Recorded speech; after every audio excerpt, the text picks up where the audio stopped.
Assalamualaikum warahmatullahi wabarakatuh. Berjumpa lagi di channel DIY Electrical.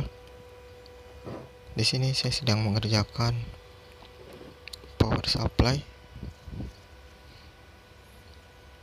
Ini adalah power supply untuk mesin ASIC miner ya, dengan merek Unminer. Power supply ini outputnya 12 volt dengan ampere yang besar, bisa 80 sampai 150 ampere.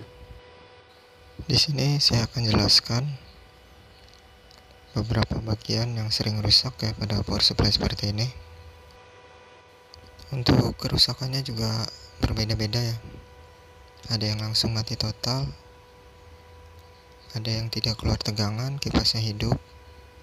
Kemudian juga ada yang lemah. Dia bisa berjalan beberapa jam, kemudian dia tidak mengeluarkan tegangan. Nah, di sini ada dua tipe ya yang berbeda, dan biasanya terdapat juga pada lem pada bagian PCB-nya, atas ataupun di bawahnya. Nah, kalau yang ini tidak ada ya. Nah, ini dia untuk bagian lemnya di salah satu PCB-nya. Untuk menghilangkan lem ini kita tinggal blower saja ya. Lalu kita bisa korek menggunakan test pen agar lemnya terlepas. Untuk kerusakan mati total, yang perlu kita cek adalah bagian primer ya. Sama seperti power supply yang lain, kita bisa mengecek pada bagian primer, yaitu jalur utama ya, pada bagian sikring, kemudian NTC, dioda, dan juga beberapa finalnya, yaitu final MOSFET ataupun IGBT. Kita cek jalurnya. Nah, kita juga cek bagian dioda sisir. Yang paling gampang kita bisa ukur pada elko induk ya. Kalau dia short berarti ada komponen yang rusak. Biasanya kalau di elko yang besar short, finalnya ya seperti MOSFET seperti ini. Jika tidak ada yang short, kita bisa coba ukur menggunakan tegangan ya. Dan di sini ada tegangan untuk bagian rangkaian PFC. Kita ukur pada elko yang besar. Di sini harus ada tegangan 380 volt. Kalau sudah naik tegangannya berarti rangkaian PFC sudah bekerja. Tapi jika tegangannya masih 300-an, berarti masih ada masalah pada rangkaian PFC. Kemudian jika tegangan PFC sudah hadir tapi outputnya masih tidak keluar, kita juga bisa cek pada bagian IC microcontrollernya. Nah, biasanya IC microcontroller ini terhubung ke beberapa sistem, seperti untuk rangkaian PFC, kemudian rangkaian trafo switching, dan juga pada sensor temperatur. Kita bisa ukur pada tegangan VCC untuk IC microcontrollernya. Dia terdapat pada trafo kecil ini ya. Nah, ini untuk tegangan standby ke IC microcontroller. Jika tegangannya drop, berarti terdapat masalah ya. Bisa juga kadang kipasnya hidup cuman nggak kuat tegangan. Nah, ini di rangkaian ini untuk trafo kecil ini terdapat masalah. Nah, biasanya terdapat pada dioda SMD seperti ini ya. Jadi tegangan tidak naik ke atas ataupun ada jalur yang short pada dioda tersebut. Kita bisa ukur pada dioda ini ya. K5 dioda ini biasanya kadang rusak. Jika tidak ada yang short, kemudian untuk tegangan VCC IC normal, bisa kerusakan pada trafo ya, ataupun trafo utamanya ini lemah, jadi tidak matching lagi, ataupun terdapat short pada bagian output. Nah, bisa dari IC ini adalah sejenis MOSFET untuk frekuensi tinggi ya. Jadi akan di DC kan melalui MOSFET. Nah, ini sama, dia ada di sini ya, di dalam pendingin. Ini tipenya berbeda.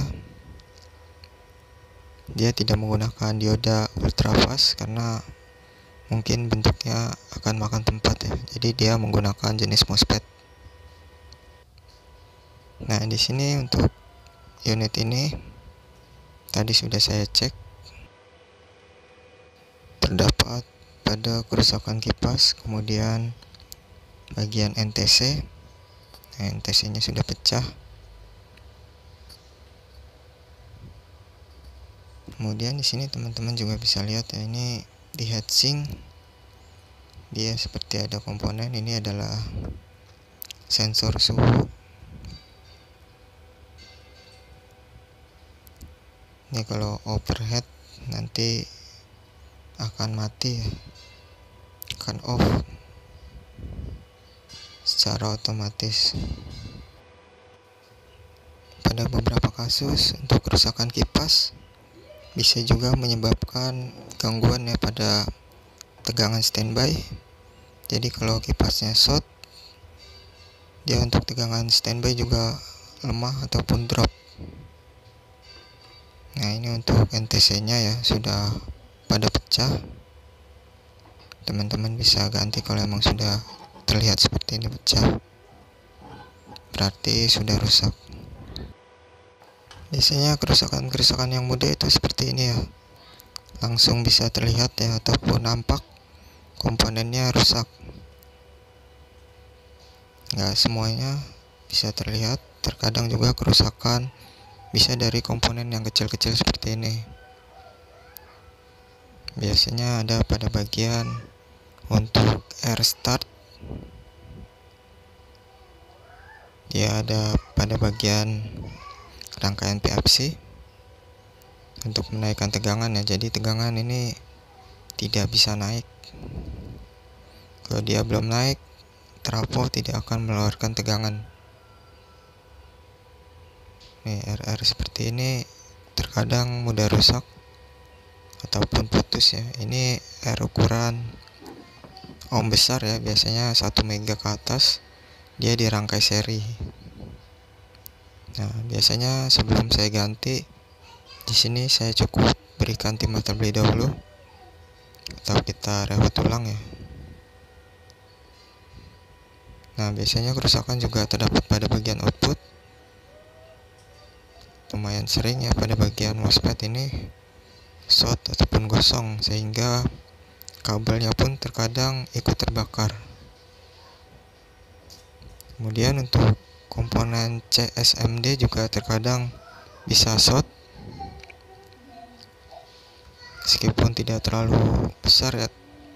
Tapi kalau dia terdapat pada bagian utama ataupun VCC, PSU ini juga bisa akan mati karena kapasitor tersebut short.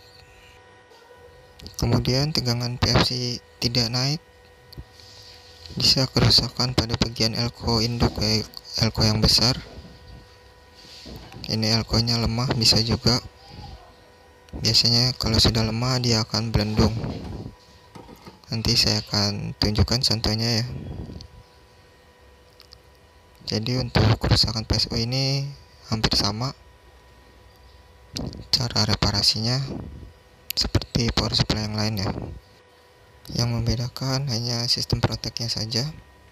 Untuk jenis PSU seperti ini banyak menggunakan sistem protek karena dipergunakan untuk output dengan ampere yang besar.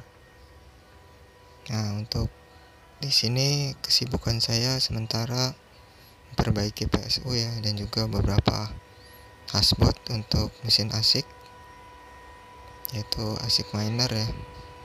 Jadi untuk TV mungkin nanti saya bisa upload lagi, karena di sini saya masih sibuk untuk mengerjakan proyek seperti ini. Oke, ini adalah salah satu contoh ya, kerusakan pada kapasitor induk atau kapasitor utama pada PSU ini. Nah, ini sudah benar-benar rusak ya, sudah belendung seperti ini. Kita harus ganti ya kapasitornya.